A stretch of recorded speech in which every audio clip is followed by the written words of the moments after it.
Witam wszystkich. Ogłoszenie społeczne. Ostatnio pokazywałem w filmie o odpowietrzaniu układu, że używam takiego korka mosiężnego tutaj jako odpowietrznik zamiast standardowego plastikowego.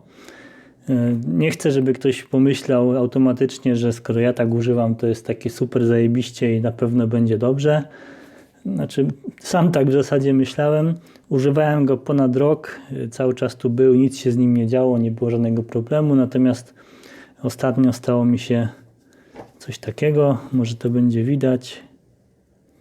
Jest tutaj pęknięcie po prostu.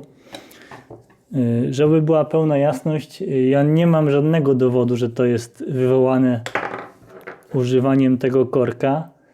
No ale miejsce z drugiej strony jest dość jednoznaczne, także chciałem ostrzec po prostu uczciwie, że coś takiego może mu się zdarzyć. Tak jak mówię, nie jestem do końca pewny, czy to przez to, no ale wiadomo jak jest.